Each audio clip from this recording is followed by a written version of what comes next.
So last year I built the house. It's roughly the same dimensions as the school bus, only it's 12 feet wide. The school bus is about 8 feet wide. I lived in the bus for 2 years. Just before I built the house, I built the shop. This was kind of on a whim almost. It literally was like I thought about it for 3 days and then decided to build it. But it was a good tune-up project for building the house. It gave me a chance to build a couple walls and kind of get things figured out a little bit better. One of the better things that I've done, actually, it's got the metal roof, which is great for catching water, for the rainwater. And the rainwater comes down into the trash cans. I talked before, I think, about the pipes that equalize. And we gotta come into the shade so we can see it a little better. It's a 1-inch polyflex pipe that connects all the trash cans together. And the reasoning for that, what was happening before I did that, when it rained, quite often it rains in one direction, so the wind will be blowing one way. So we'll have this side of the roof will catch water, but the other side where the bus is, it won't catch water. So these would end up filling up and I'd have no water on the other side. That's not so much a problem, but when these are overflowing and the other trash can is only half full, that is a problem. So this can doesn't have a downspout coming into it, but it is on the pipe. So as these fill up, water will flow and this will come up with it. So instead of that overflowing, this one will get half full. Okay. Now, in a bigger rain, I could throw a pump into here, hook it up to that hydrant, and I could pump water into one of the other tanks. So far this year, I haven't really had a big enough rain for that to work. So what usually ends up happening is I have to go around to every trash can, and there will be maybe 6 inches of water, and I'll sit there and scoop them all out, and that'll be, you'll end up with 20 gallons altogether or 50 gallons altogether. The best I've seen so far is they all filled about half full. But that's not really enough for them to equalize yet because there's different ground elevations here. So I haven't really been able to pump one out and get a significant amount of water. It is working a little bit. I just haven't had enough rain for it to really work. This box is an IBC tank, intermediate bulk tank, and I built the box around the tank to keep the sun off it because the sun makes the algae grow. This is a 1,500 gallon tank. Oh, say hi to the bees. Looks like they got water still. I forgot to look at them. So they're doing okay. And then in here, oh, my lid's blown away. Just do that for now. So this down here, every trash can needs a rock. That's the truck tank that holds about 210 gallons. That would fit in the back of a pickup nicely. I'm using that for additional water storage, was for the garden. And again, part of this is left over from another system, but I could open that valve, open this blue valve here. Water from the truck tank would come in and equalize with this one. This was easier to scoop a bucket into for the garden. I'm pretty much winding down on the garden, but I was left with 2 cucumbers that were growing the plant well, but I haven't seen any cucumbers actually yet. So I figured I'd just let it grow and see what it does. So I keep watering it anyway.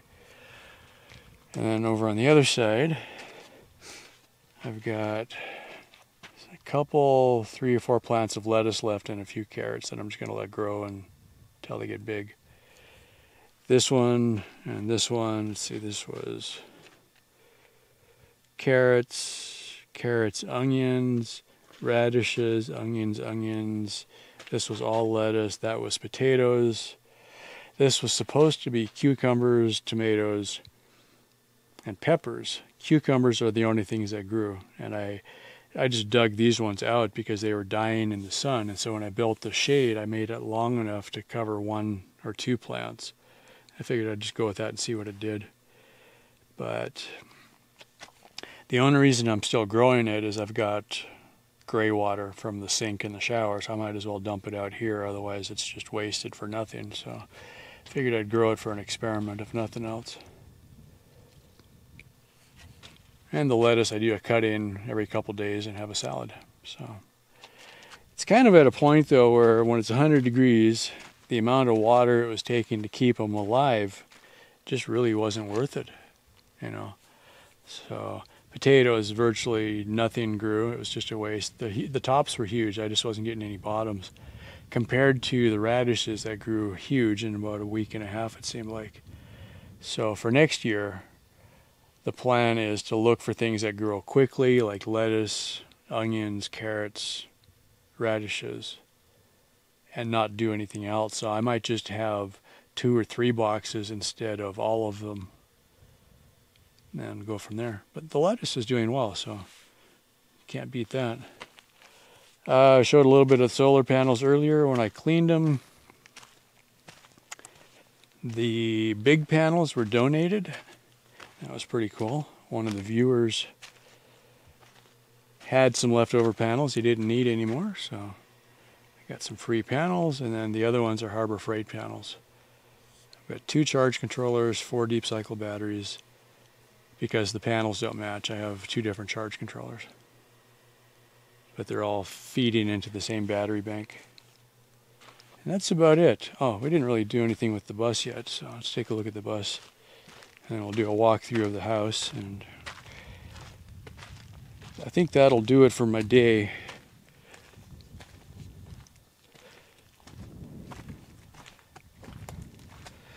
Motorcycle. That's kind of sad. It's kind of worn out. I just haven't had the energy or the money. At least now I've got the time, but there's a lot of parts that just are worn out. Chain and sprockets again, rear tire, front forks, all pretty much worn out, need rebuilding or fixing or whatever. Front tire is flat, but it's an easy fix. I patched it once and it leaked again, so I just kind of quit. I need to do tags and insurance again if I'm going to drive it, but it's one of those things. It's you know, like the world's best motorcycle, KLR 650. It's not particularly good at anything, but it does everything, right? I was riding it on the freeway, and it's really not what it's good for. You know, it's not made for going 80 miles an hour. If you go 40, 45, it's really comfortable. So, but it was the perfect bike for this road out here. You know, you had nice suspension and more of a dirt bike, but you had enough power. So glad I had it. Probably won't get rid of it. It's just one of those things where, what do you do with it in the meantime? You know, as I clear the shop out, I'm going to probably push it back in here and get it out of the sun so the plastics don't fall apart. Right now I've got the 2 bikes. The black bike is the one I rode home from El Paso. Basically rode it one time, 100 miles, haven't rode it since. The tires are both flat now. But that's the 18-speed mountain bike, but it's too small for me. It's like a 26-inch, and I need a little more. The blue bike is a much taller bike. It's a 700 size wheel. It's bigger than 26 inches. It's like 29 inches or something like that. I'm not really a bike guy, honestly. But this is the blue bike. It's a single speed. That's the one that's rigged up for the trailer right now. Anyway, that's about it for in here. I've done a bunch of videos about cleaning this up and building the shelves, and it's just a place to put everything else. But the irony is, it is so comfortable out here on a really hot day. I can come in here, get out of the sun. I've got the doors. Well, the doors are open because I haven't built the doors yet, so the air just blows through here. It's really comfortable. But I don't want to be grinding and welding in here because I'm storing all the extra wood and styrofoam and a bunch of stuff, so I don't want to catch anything else on fire. Also, I've got the gas cans in here. I've got propane in here, generator in here, so I'm trying to find a job that I can do out here without feeling, you know, I'm going to blow myself up or something. Anyway, the bus.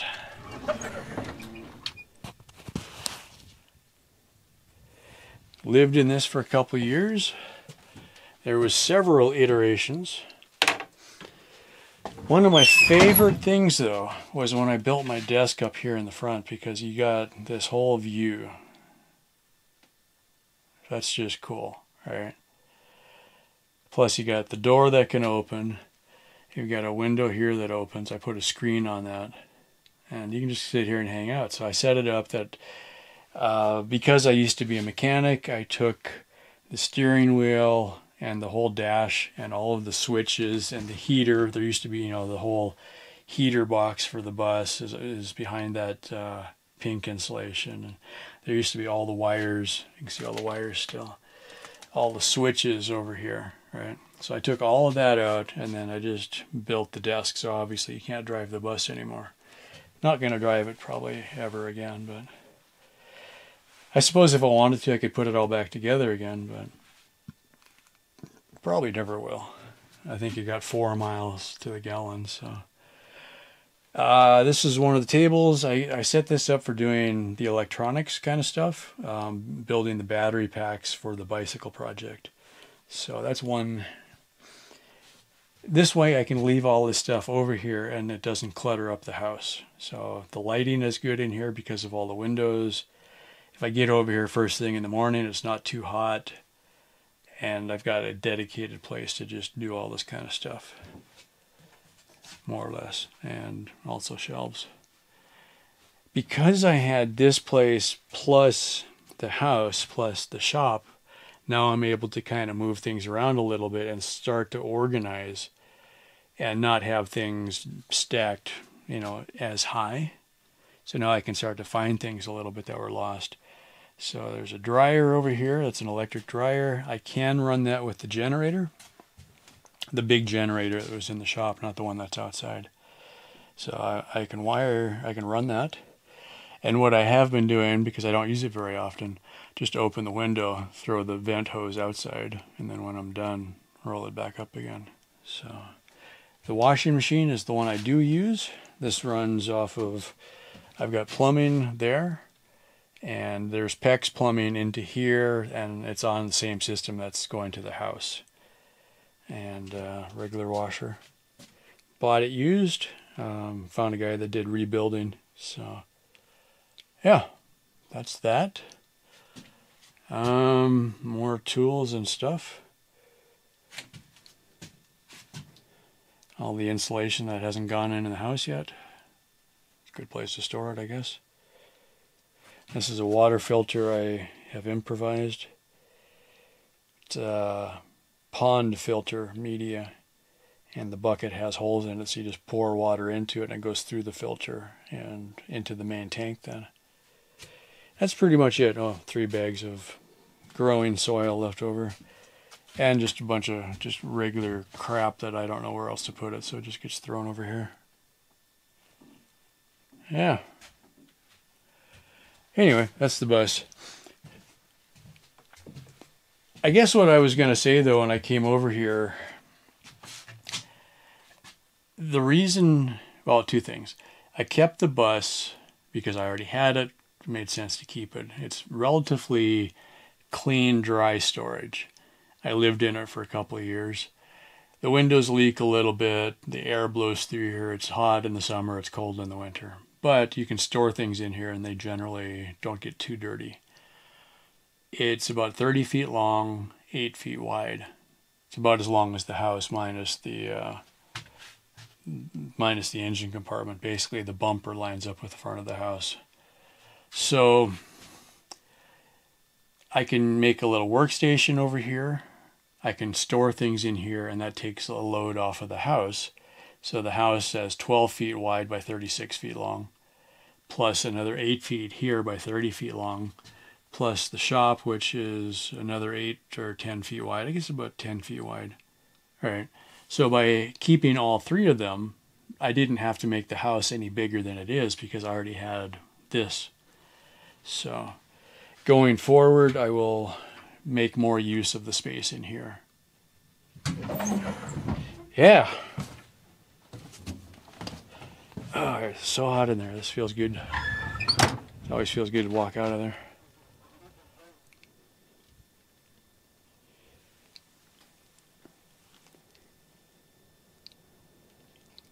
kind of like a dragonfly. These things hunt other bugs. So he's sitting there looking up, waiting for something to fly over him, and then he'll zoom up and get it. I've never seen anything like that anywhere else. Kind of cool. When I do laundry, this is the clothesline. I don't know if it makes sense to have a windbreak and a clothesline in the same place, but I've had times where the wind blew so hard, it blew the clothes up and they landed on the other side, like the towels will blow right over the top and then get stuck to all this stuff. People ask about OSB if you don't paint it. This is 3 years old now. It's flaking pretty good, but it's probably got 2 or 3 years left before it completely falls apart. So yeah, you should paint it, but even if you do paint it, if it's unprotected otherwise, the wind and the sun out here will just destroy it. So whatever, right? More of the rain barrels. That's about it. Let me get a drink. It's getting hot. And 102 degrees in here. Wonderful. Oh yeah, the house. Okay, let's do the house real quick. So, what I call the command center.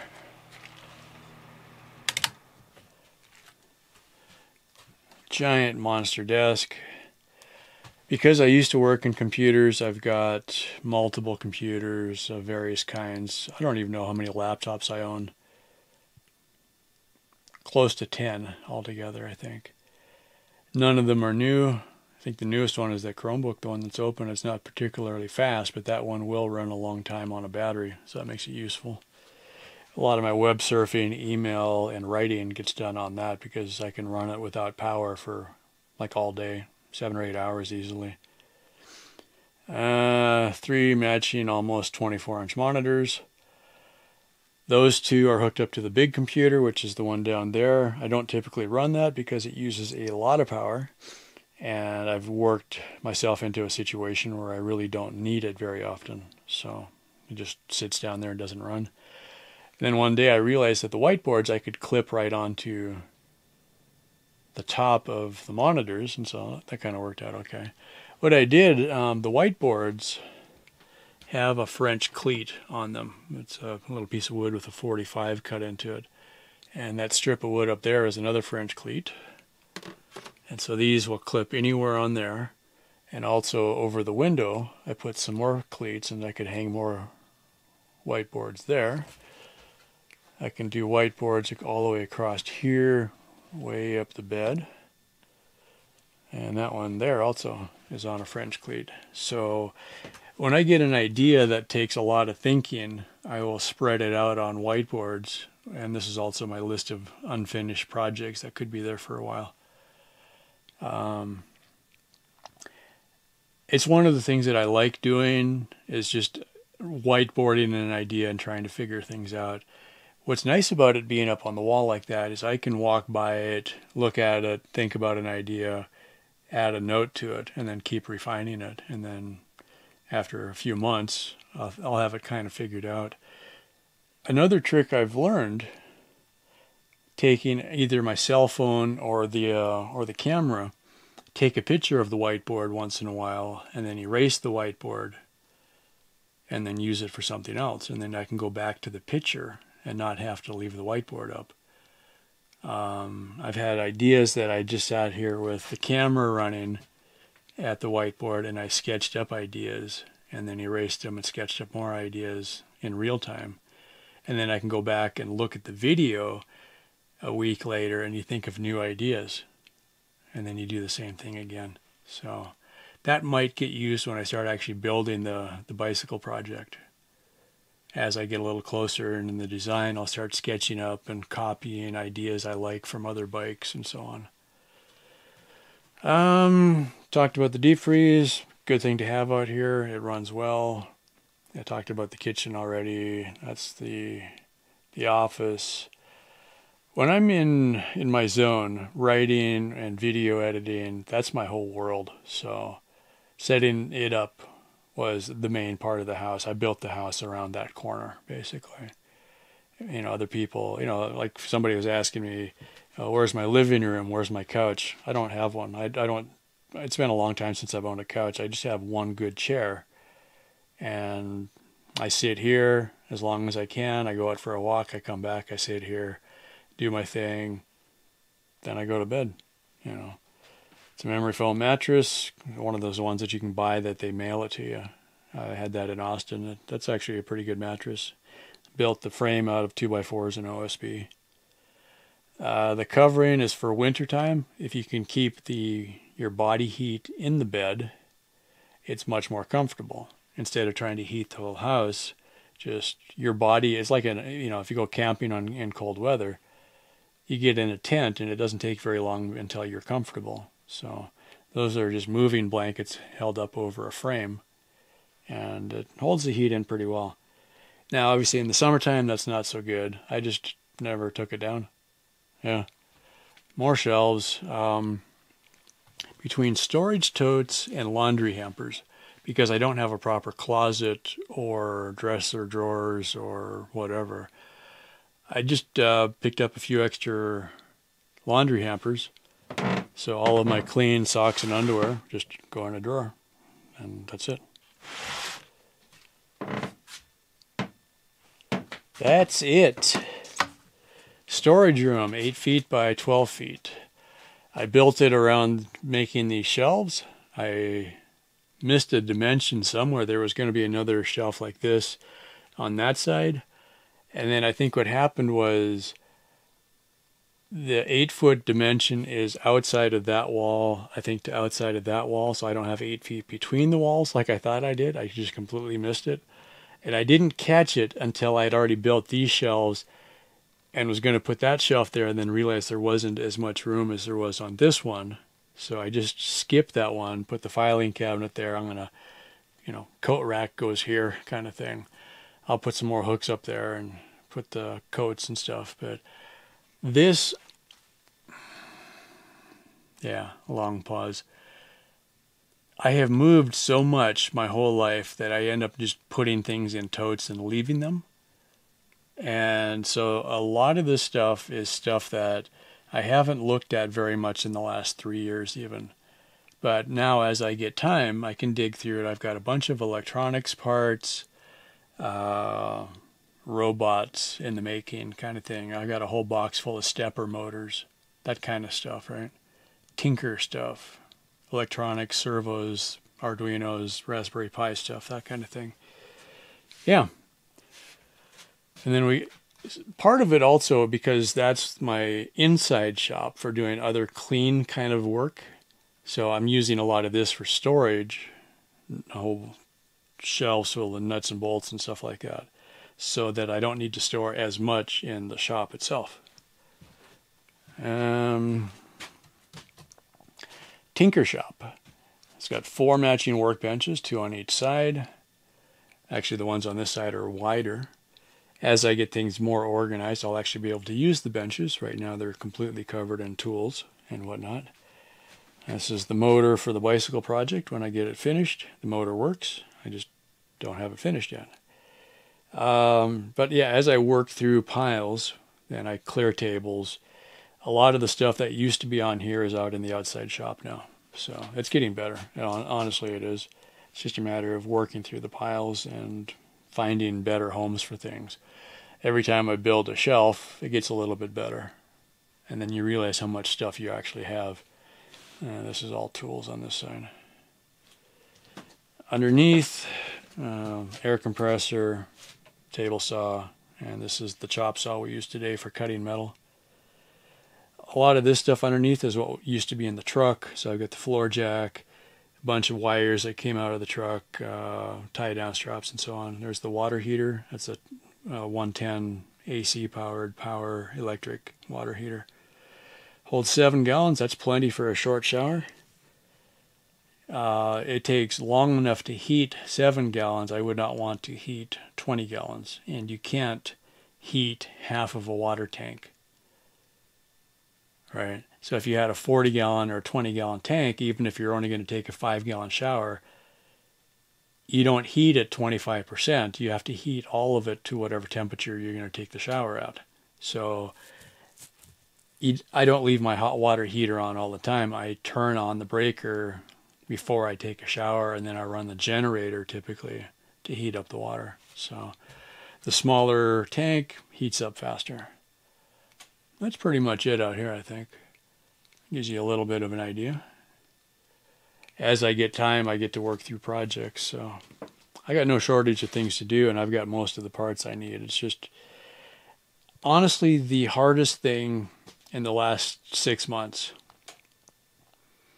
has been trying to focus on one project, because they're all important. They all need to get done. And it's hard to decide which one to do. And very few projects that I have left are things that I can finish in a few days. So I got to decide, am I going to be able to ignore something else for 2 months while I work on finishing something? So that's why the ceiling hasn't been insulated. The book isn't finished. You haven't seen the Marsh Clipper cartoon. The front step isn't built yet, the concrete step. The water catch tank hasn't got concrete in it. There's holes dug, out back that need filling. I just haven't done them.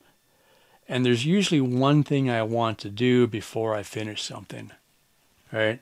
So an example, I don't feel that my vents are performing as well as they should. And there's vents up there. So I'm probably going to cut them bigger, and I would like to run fans in them. And I want to get that sorted out before I close up the ceiling. Because once I put the insulation up there, I really can't do anything else with it. Also, I've got some temporary 12-volt lighting. In case my inverter quits working, I can still turn these lights on. They are just hanging from the rafters. If I close up the ceiling, I can't use that anymore. And it's like I'm so used to hanging things on rafters. I don't want to let go of that right now. I'm sure I would adapt, but because I've had exposed ceilings for a year now, I'm used to it. And if I insulate the ceiling, it's going to be different. And even though it'll probably be better, I don't want to let go of that part right now. Yeah, it's kind of probably goes to mental health or something like that, but that's where I'm at. The good news is I live alone, so I get to make my own decisions. By design. Yeah, that's kind of it. Maybe I'll get this edited in the next couple weeks. 5:45. I think I'm hungry. I've got leftover beans and rice from lunch. I think I'll eat that. Cheers.